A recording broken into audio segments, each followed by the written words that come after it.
e amigas, vamos para o encontro 8, né? Estamos chegando mais para o final dos nossos encontros e tendo um percurso que começou em algo bastante simples, como os micro-organismos, né? E agora a gente está cada vez indo mais para os seres mais complexos, né? E chegando muito no comportamento humano a partir desses estudos, dessa complexidade desses seres, né? Com o sistema nervoso mais complexo, seres vertebrados. Mas hoje a gente vai ver um dado dessa relação com a biologia, né? Que tem a ver com os fenômenos sociais, né? E aqui vocês viram que na nossa entrada eu já coloquei assim esses fenômenos sociais dentro de uma abrangência bem grande, né? Porque os fenômenos sociais eles não se restringem à humanidade ou aos mamíferos, né? Eles são encontrados desde os insetos. Então a gente vai ver insetos que vão se organizar em grupos muito grandes, né? E que a gente já pode dizer que são animais sociais. Então, a gente vai ver hoje um pouquinho qual é a complexidade dessas organizações sociais, o que elas significam, e ver que, assim, muito de algumas características humanas bem importantes, já que nós somos uma espécie que se organiza em relações sociais, né?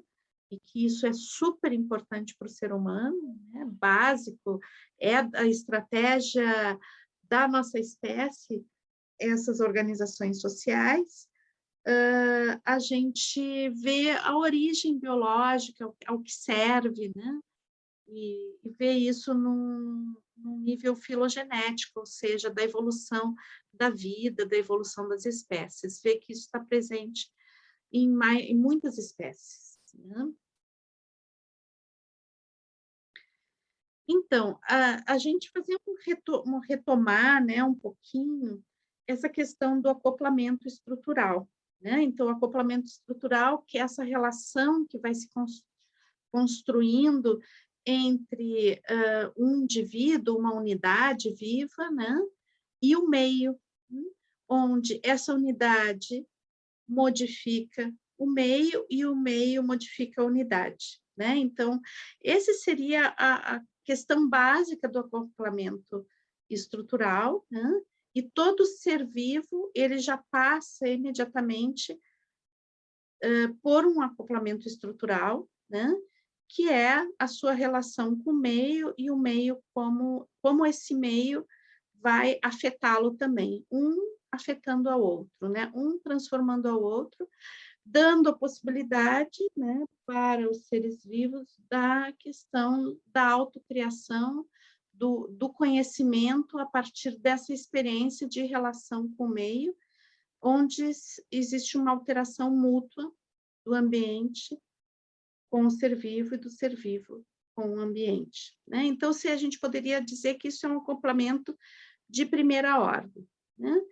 Depois a gente vai ver que existe um acoplamento estrutural de segunda ordem, que é onde existe uma relação onde o outro ser vivo, ele começa a ser um fator ambiental também, né? Então, esse ambiente não é mais o rio, não é mais a montanha, não é mais o fogo, não é mais a terra, mas é o outro ser vivo, né? O que vai dando também, de certa forma, a gente vai vendo que existe uma qualidade viva em todo o nosso planeta, né? Que vai se transformando. Então, não é porque a terra em si não é um organismo vivo, como um sistema orgânico semelhante ao nosso, mas de certa forma também é, né? Porque existe uma afetação mútua, né? Que vai transformando, e uma ligação muito sutil entre todas as formas de vida no planeta, né? Então, o que faz com que a gente esteja, né, todo o tempo afetando e sendo afetado. Então, as ligações de segunda ordem são ligações que vão ter a ver, né? São acoplamentos que vão ser gerados desse mútuo afetar entre os seres, né? E que algumas espécies vão ter nisso algo muito importante, né? Que são os mamíferos, os pássaros, os mamíferos, todas as espécies que têm um sistema nervoso mais complexo e que mais aberto ao aprendizado, esses acoplamentos estruturais de segunda ordem são fundamentais. Inclusive, como a gente viu no caso humano, é extremamente fundamental, porque o ser humano ele tem uma plasticidade em nível de comportamento muito, muito aberto, né? Então, o que pode determinar um comportamento muito afastado do que aquilo que a gente espera de um ser humano, né? Se ele não for criado por seres humanos. Então, o comportamento humano ele está muito acoplado ao que ele está vivendo, né? E isso vai formando a identidade desse ser humano. Então, quanto mais aberto é o sistema, menos uma base inata com comportamentos herdados e mais o sistema está aberto ao aprendizado, maior os acoplamentos estruturais de segunda ordem são mais determinantes para a constituição daquele ser. E o que a gente vai ver hoje são os acoplamentos que se chamam de terceira ordem, que já são a constituição de uma identidade, né? Usando o termo que a gente usa mais em biodança, de uma identidade que é uma identidade maior, que é uma identidade grupal, né?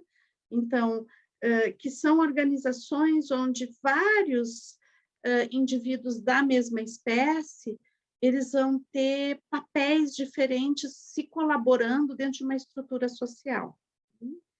Então, a gente tem aqui o caso das formigas, né? As formigas são animais, insetos, né? Sociais, e a gente pode ter a ideia do formigueiro como um grande organismo vivo, né? Então, o formigueiro, se a gente deixar uma formiguinha solta aí no mundo, sem o formigueiro, ela não tem como sobreviver, porque na realidade, ela é parte de um organismo maior, né? E ela tem nesse organismo maior funções muito, muito determinadas, né? Determinadas pelas necessidades do formigueiro, desde lá de quando ela é uma larvinha, né? Ela é alimentada de uma forma para, sei eu, ter, se crescer com uma determinada característica ou com outra determinada característica para cumprir funções específicas dentro daquela organização social. Né? Então, toda vez que a gente está falando de organizações de terceira ordem, de acoplamento estrutural de terceira ordem, a gente está falando nesse nível de acoplamento, onde existe uma unidade que supera, né, a individualidade, né, o indivíduo em si, para entrar em um outro nível de ontogenia, ou seja, uma outra história, uma unidade maior do que a dos indivíduos que a compõem. Então, isso implica em uma organização social, né? Que, como eu coloquei, que tem papéis definidos, algumas organizações vão ter hierarquias, e a gente vai ver essas organizações desde um nível bem primário, como é a questão dos insetos, né? Não sei se a gente poderia chamar primário, mas é um tipo de organização que tem a ver com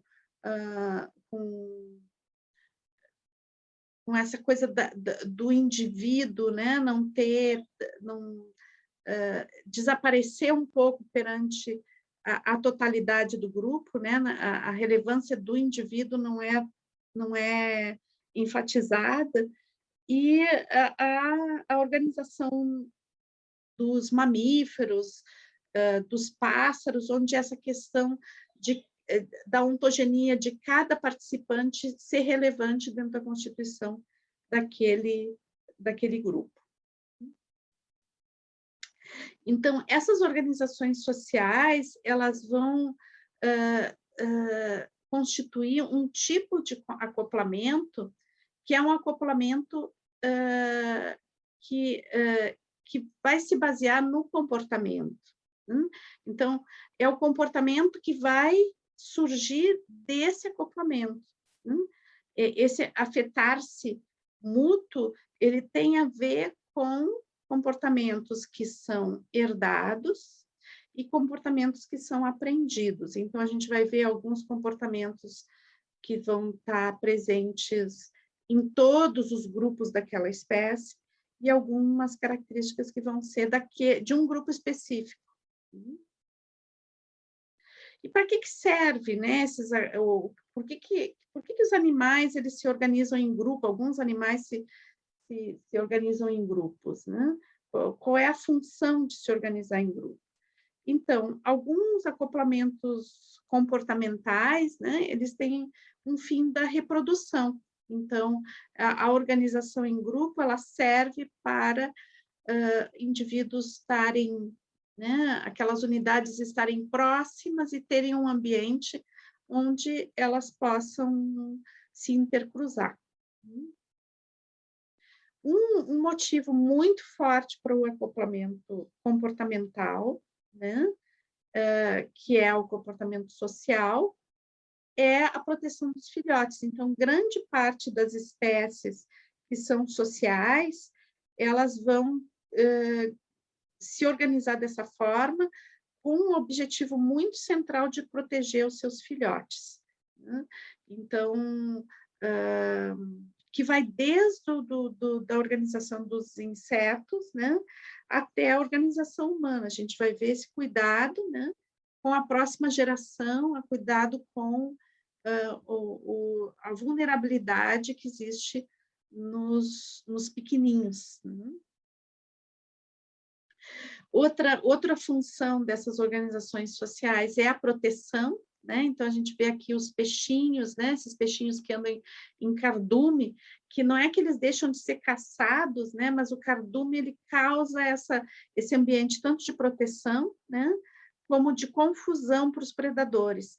E é interessante porque os peixes, alguns pássaros também, eles se movem nesses cardumes ou nesses bandos de pássaros, né? Com um movimento muito similar, como o grupo é um organismo também. Depois, também, existe uma função social do aprendizado, né? Então, nas espécies onde o sistema nervoso é mais aberto para o aprendizado e o comportamento inato é menos evidente, né? Então, o que acontece é que existe que o grupo, né, ele cumpre a função de facilitar o aprendizado, né? Uns aprendem com outros e existe um auxílio, né, daqueles que são mais velhos, no sentido de propor aos mais jovens um aprendizado, mas esses sistemas são abertos não só durante a infância, né, enquanto são filhotes, mas durante toda a vida. O que se observa é que comportamentos novos, né, comportamentos adquiridos a partir do aprendizado, eles são mais facilmente absorvidos pelos mais jovens, né? E os comportamentos que têm uma tradição naquela comunidade, naquele grupo, ou são comportamentos inatos, ou são comportamentos adquiridos, mas são mais antigos, né? Eles são mais preservados pelos indivíduos mais jovens que ficam menos abertos às inovações. Isso é uma coisa que foi observada estudando grupos de animais. Então, dentro dos insetos, né, o que eu coloquei para vocês, que existe uma determinação muito forte, né, dos papéis dentro de uma colmeia ou dentro de um formigueiro, né? Então, dependendo, é uma organização que se dá, né, pela necessidade. Então, por exemplo, precisa um formigueiro está necessitando, né, de mais força de formigas cortadeiras, digamos, né? Então, tem todo um tipo de alimentação, um tipo de cuidado que se tem com aquelas larvas, com determinadas larvas, para que ela gere mais formigas cortadeiras, ou está faltando rainha dentro de uma determinada colmeia, né, ou mesmo de um formigueiro, então é como se fosse direcionando o cuidado com as larvas para que gerasse mais rainhas, né, ou seja, as rainhas são as reprodutoras, né, as que vão gerar mais larvas depois. Então, existe um caminho dentro das colmeias que vai gerando esses papéis que são fixos, são rígidos, e que vão ter funções dentro daquela coletividade. E é interessante uma questão que os autores colocam, né, é que a troca, a comunicação, né, as trocas que existem dentro da comunidade de insetos, ela, especialmente das formigas, né, mas também das abelhas, tem uma primazia química, né? Então, é pelos elementos químicos que se circundam na comunidade, é necessário o contato e a troca química para haver a comunicação, das necessidades dentro daquela comunidade. Então, é uma comunicação feita muito mais por trocas químicas do que qualquer outro meio. Então, dentro dos vertebrados sociais, né, aí vai os pássaros, vai os mamíferos, né? Então, essa coordenação dos papéis e das condutas, né, ela vai se dar por um outro nível, que não tem muito a ver com a química, talvez tenha a ver com alguma coisa de fermônios, mas não, não, não é o principal dentro do comportamento cotidiano, né? Vai ter muita troca a partir dos nossos sentidos, né? Então, trocas que vão se pautar pelo contato visual, tátil, pelos gestos, né? Pelos sons. Então, vai ter muitas pautas de comportamento e de relação que vão se dar através dos sentidos, né?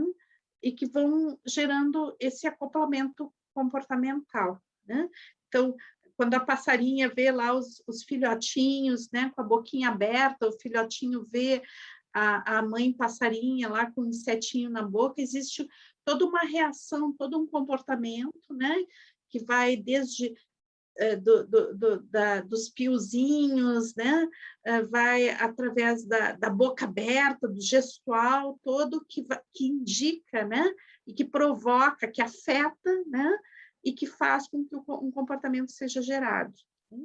Então, existe um acoplamento aqui, porque um comportamento vai gerando outro comportamento, que vai gerando outro comportamento.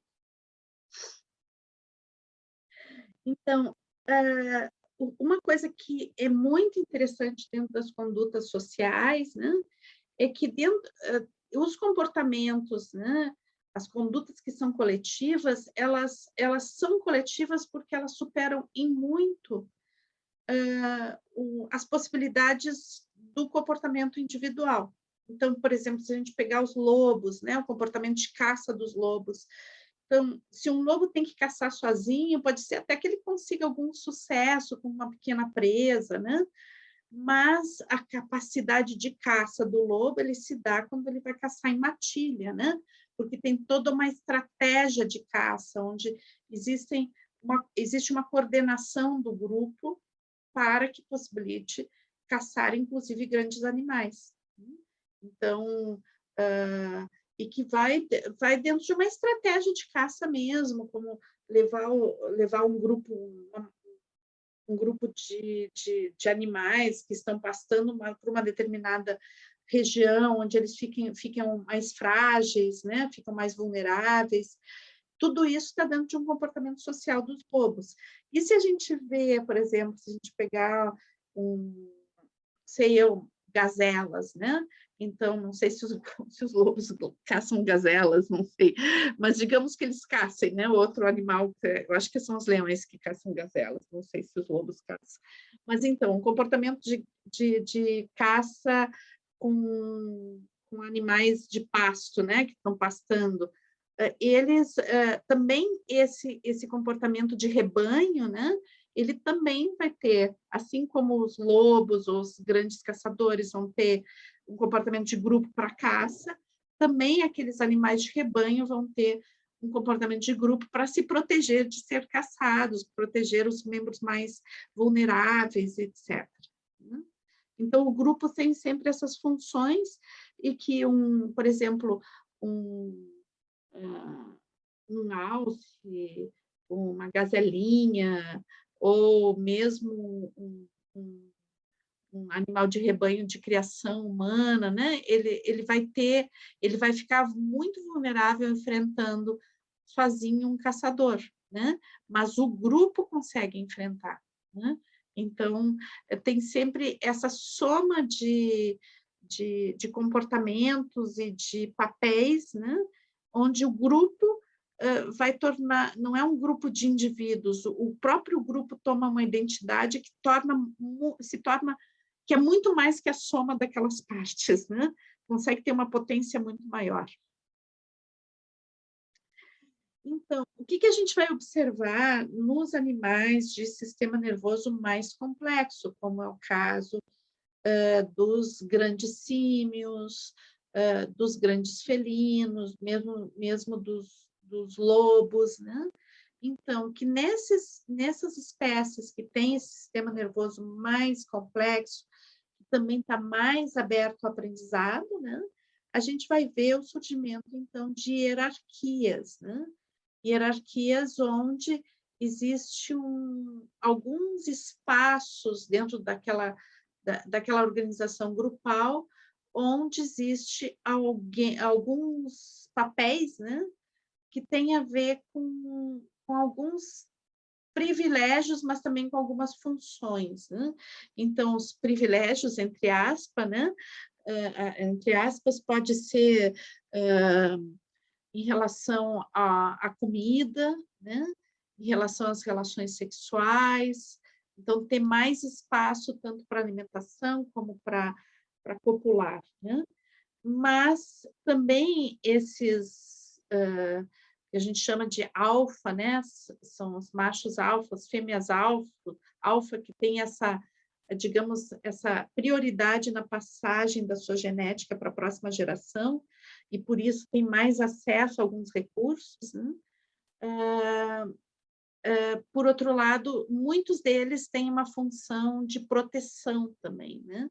Então, ao mesmo tempo que eles têm alguns, entre aspas, privilégios, eles têm algumas funções de liderança dentro do grupo, como conduzir, né? Como proteger, como estar atento, né? Algumas questões que têm a ver com a proteção do grupo.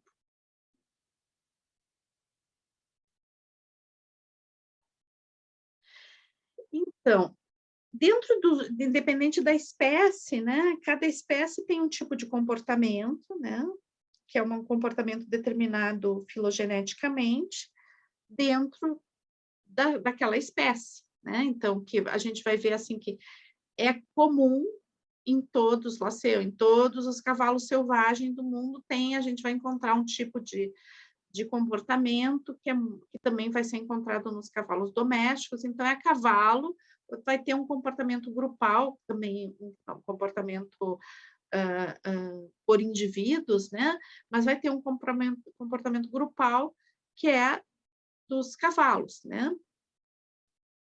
Mas se a gente vai ver que dentro dos grupos, né, daquelas sociedades, existe, alguns animais que são mais agressivos, tem outros que são mais brincalhões, tem outros que são mais preguiçosos, né. Então isso, a composição desses grupos, ela vai tendo um somatório dessas características, então o que a gente vai ver que vai ter comportamentos que são filogeneticamente determinados e que vão ser iguais em todos os grupos, mas cada grupo vai ter uma característica, como uma identidade própria, né? Com características de comportamento, características de forma de afrontar as coisas, de se relacionar entre os membros. Então, a gente vai poder, mesmo que os animais sejam muito parecidos, a gente pode diferenciar, né, determinados grupos pela sua qualidade de relação. Então, observando que alguns grupos são mais disponíveis, outros grupos são mais amedrontados, mais receosos, né? Mesmo que tenham um comportamento em comum. E essas características são determinadas pelos membros do grupo.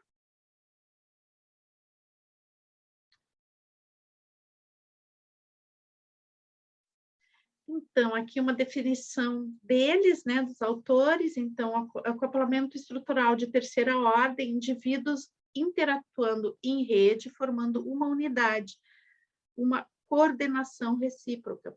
Então, assim, trazendo para as palavras mais próximas do que a gente vê em biodança, né, da teoria de biodança. Então, cada membro do grupo, né, tem a sua identidade própria, tem as suas características próprias, é uma unidade, tem uma ontogenia própria, mas o grupo como um todo forma uma outra identidade, né, que é a identidade da relação daqueles membros que se coordenam mutuamente, né, formando uma unidade maior. E as pequenas unidades, que são ontogenias próprias, né, elas afetam essa unidade maior com suas características. Né?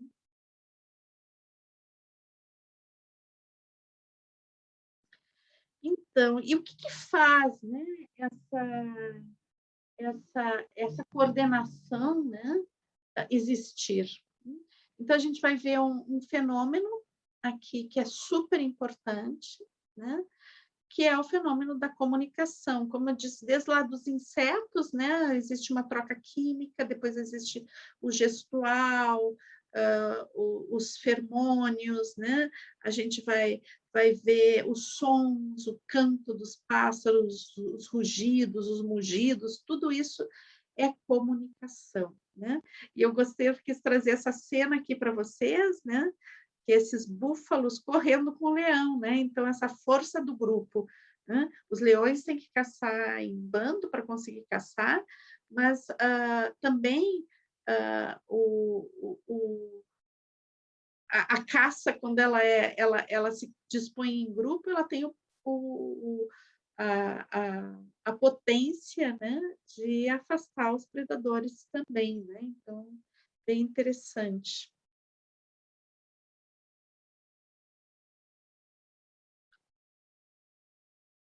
Então, a comunicação, ela é um fenômeno que existe em todas as unidades sociais, né? Toda vez que existe um grupo, né, de animais que tem com base filogenética, se organizam em grupo, né? Nesse acoplamento comportamental, a gente vai ter, então, uma unidade social, e isso vai existir desde lá dos insetos até os seres humanos. E daí, como a comunicação, né, ela permite, então, ela vai ter uma questão de uma passagem, né? Ela vai permitir a gente, os indivíduos, né, criarem um, um nível de relação que permite esse acoplamento com com grupos grandes de indivíduos, né? Mas permite essa interação onde existe, né? Também nuances que vão ser muito particulares de cada grupo, né? Então, a gente pode dizer, né? Outro dia a gente estava conversando na escola sobre isso, quando é que surge a cultura, né? Porque a gente estava conversando, eu e a Dalila, lá numa mesa redonda, a respeito da questão da cultura enquanto um comportamento somente humano. E eu dizia para a Dalila que, na realidade, a cultura ela já começa como um comportamento pré-cultural, né? Dentro dos animais, principalmente os animais com sistema nervoso mais complexo, como é o caso dos mamíferos, né? Então, que existe nuances que são que a gente já pode ver que é muito próximo à cultura, né? E que, inclusive no livro, vocês vão ver que um estudo sobre o canto para acasalamento dos pássaros, né? Que se observou, então, que se acreditava que o canto de acasalamento fosse assim um canto geral, né? Todos os pássaros de determinada espécie cantavam do mesmo jeito, né? Para o canto do acasalamento. E daí se descobriu que não, que cada pássaro tinha um jeito diferente, dentro da mesma espécie tinham nuances diferentes do canto, né? Então, que seria mais ou menos dizer que o pássaro criava uma canção, né? Criava um jeito de cantar. E daí, o que se observou também, essa experiência que tem a ver muito com a questão do centésimo macaco, né? Que é a história do centésimo macaco, mas que é uma pesquisa que se fez com os macacos numa ilha, né? Onde essa experiência se fez realmente e depois ela gerou uma teoria que é do centésimo macaco, né? Que é esse momento onde existe uma aprendizagem coletiva mesmo sem um contato direto, né? com a fonte daquele comportamento. Mas isso é uma outra história, tá? Não vou entrar nisso agora. Mas dentro dessa mesma experiência, né? Então, o que se observou? Que um bando de macacos morava numa floresta, numa ilha, né? E daí, então, os pesquisadores começaram a jogar na beira do mar um monte de batatas.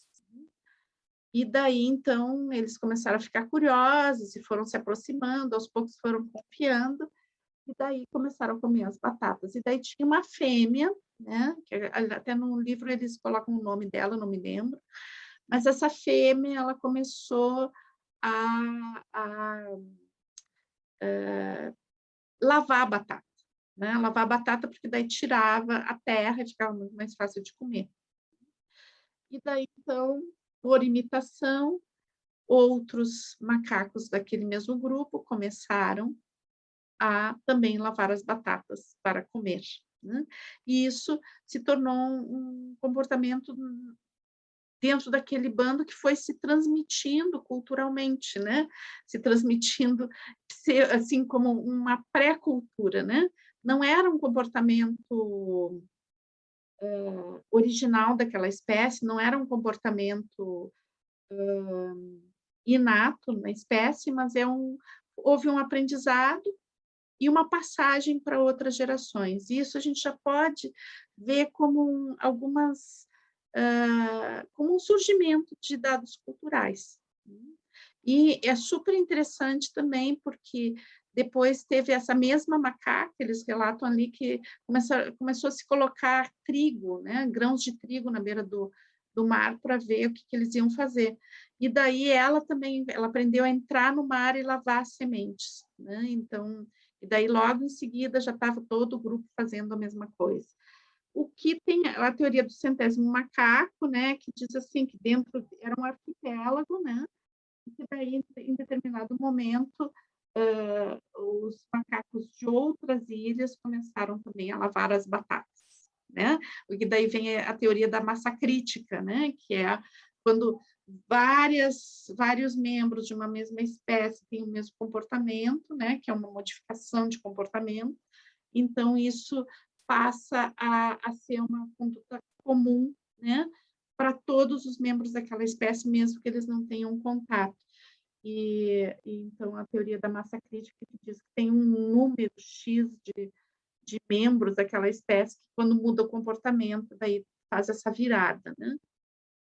O Rolando Toro, criador da biodança, queria muito trazer que a biodança gerasse massa crítica em termos de afetividade, né? De um comportamento mais afetivo, que pudesse haver um número de pessoas tão grande na humanidade, tendo relações mais afetivas, respeitosas, que pudesse gerar uma massa crítica. Bom, estamos aí nesse trabalho, né? Então, é interessante nisso, né? Porque o aprendizado, né? Dentro dos vertebrados, ele se dá nas mais variadas espécies por imitação. Então, claro que quando a macaquinha lá começou a, a, a lavar as batatas, logo em seguida, né, já houve a imitação e isso se espalhou por todo o grupo, né, criando esse comportamento para todo o grupo. Então, os vertebrados, né, especialmente quanto mais complexo o sistema nervoso, mais aberto a inovações, né? E essas inovações, então, elas, por imitação, né, por curiosidade, por imitação, pela alegria de estar se relacionando, vai gerando um absorver daquele comportamento, né?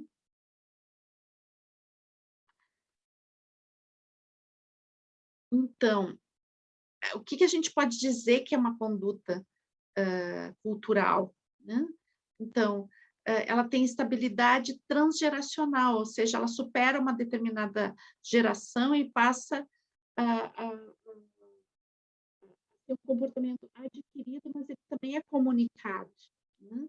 E daí é que eu trouxe que naquela conversa, que alguns talvez estivessem na maratona da escola, mas a gente está com o vídeo, né? Sobre dentro da estrutura, era uma mesa redonda sobre cultura, afeto, cultura e sociedade, alguma coisa assim, não me lembro direito o nome exatamente, né? E daí tem algumas coisas que a gente conversou sobre esse tema lá, depois eu posso também passar o link para vocês. Mas lá eu citei essa cena aqui, porque foi uma coisa que eu vi, não fui eu que fiz essa foto, tá? Mas que eu falei sobre essas baleias, né? São baleias orcas, que é um grupo específico de baleias orcas, tá? Que é lá da Patagônia, da Península Valdez. E que esse grupo específico, né? Então, todas as baleias orcas são animais que caçam, né? E que aprendem dentro do grupo, né? São animais muito complexos, muito inteligentes, que têm um comportamento social muito potente, diz até que não são exatamente baleias, mas é uma espécie de golfinho, né? Mas em todos os casos é um animal que caça, né? Caça em grupo, em bando. E daí, só que esse grupo da Península Valdez, ali mais da região de Puerto Pirâmides, é uma região da Patagônia ali, que é um parque que tem, né? Agora não me lembro direito o nome do parque, mas é onde se localiza uma praia chamada Puerto Pirâmides. Então, nesse local específico, as baleias criaram um jeito de caçar, né? E é um jeito que elas ensinam às próximas gerações. Então, a gente pode dizer que, de certa forma, essas baleias têm uma cultura específica de caça, né? E elas fazem exatamente isso que está aparecendo aqui na cena. Elas saltam para fora do mar para pegar os lobinhos marinhos, né, os filhotes de lobo marinho. Porque quando os lobos marinhos veem que as baleias estão se aproximando, eles saem e vão para a praia, né? E daí sempre tem uns filhotinhos que não se afastam tanto da praia, né? Eles ficam na orla, na beirinha do mar, onde, se as baleias virem, elas vão encalhar, né? Então, normalmente elas não vêm. Mas esse grupo específico criou um jeito onde elas saltam para fora do mar, né? Pegam o filhotinho na beira do mar e depois elas vão se arrastando de volta. Elas têm um jeito de arrastar que elas entram no mar de volta e não encalham. Eu vi isso, fotografei isso, foi uma experiência muito emocionante que eu vivi, né? Um pouco forte, assim, né? Porque é uma experiência de ver um animal ser caçado, não é uma coisa fácil, né? De olhar isso, né? A gente fica numa expectativa, torcendo pelos filhotinhos, mas é muito curioso, né?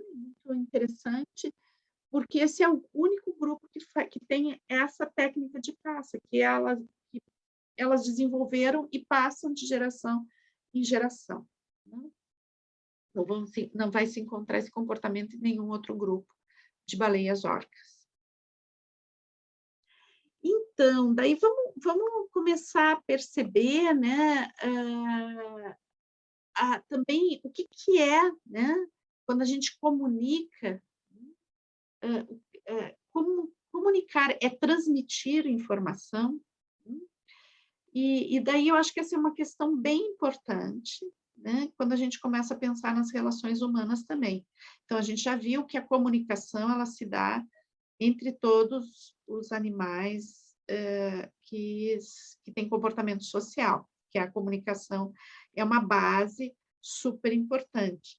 Só que comunicar não é exatamente transmitir, né? Então, isso é bem importante a gente perceber, porque o comunicar, né, ele não, o outro, o que recebe a informação, ele não é como uma antena que recebe essa informação de uma forma neutra, né? Capta como se fosse uma caixinha onde aquela comunicação pudesse entrar e pronto, né? Então, tem quem comunica e quem recebe essa informação e que, pelo simples fato de receber, já transforma, né? Então, o que é comunicado nunca é recebido da forma como é comunicado, e a resposta nunca é recebida da forma como ela é comunicada. Então, comunicar não é exatamente transmitir. O outro modifica a informação recebida. E isso é um fenômeno super importante da comunicação entre os seres vivos, né? E é um fenômeno que é bastante desconsiderado dentro das relações humanas, onde muitas vezes a gente acredita, principalmente nas relações de ensino-aprendizado, né, que o outro pode ser o depositário da informação, da comunicação, que é feita por um professor, por um educador, né? Então, é importante contar com toda a subjetividade e todos os fatores intervenientes dentro dessa comunicação. Então,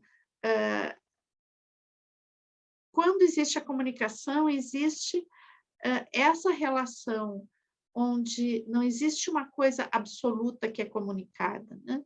Existe quem comunica e todas as questões de quem comunica e de quem recebe e que responde, né? Então, essas relações que elas se dão em feedback, elas são construídas com vários fatores intervenientes e elas têm uma característica que é muito vivencial, né? Então, ela não é um depósito, né? Não é uma forma de depósito de informação, mas sim de troca, de dança, de interação.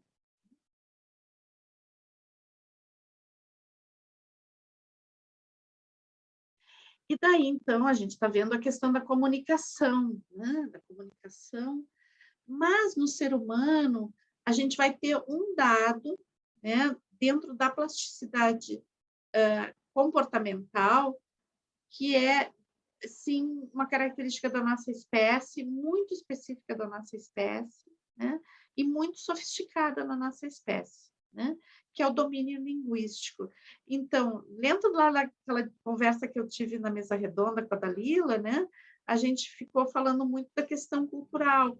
E aqui a gente vê nessa apresentação que a cultura, a base da cultura, ela já existe como um comportamento em outras espécies, mas dentro do domínio da linguística, né, essa plasticidade comportamental, ela vai se dar num patamar muito diferente. Então, aqui a cultura como um fenômeno humano vai se dar em outro patamar, num patamar muito mais sofisticado.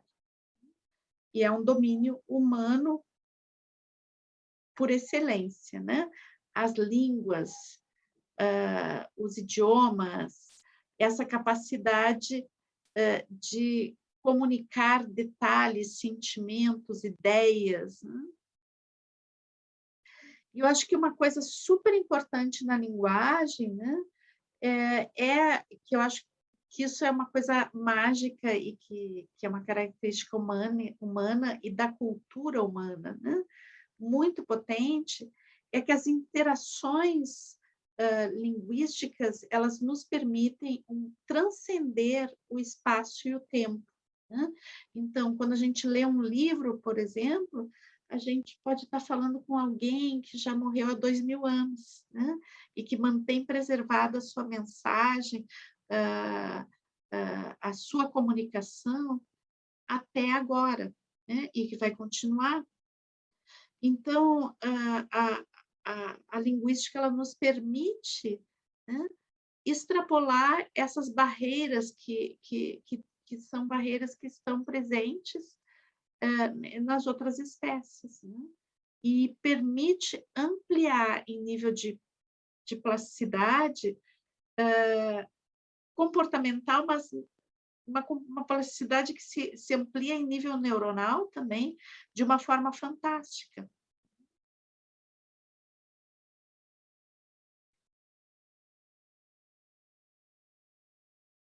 Então, quanto maior o domínio linguístico, maior é a capacidade de interação. Quanto maior essa capacidade de interação, maior a plasticidade do sistema. Então, a gente vai ver aqui essa plasticidade comportamental que vai se ampliando, que vai recebendo cada vez mais conexões, vai fazendo cada vez mais conexões, cada vez mais acoplamentos em nível cada vez maior, né? Vai gerando também uma plasticidade neuronal em nível de cada indivíduo, de cada ontogenia, e que vai ampliando também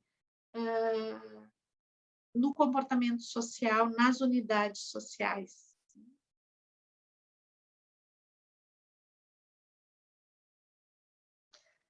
Então, daí aqui, né?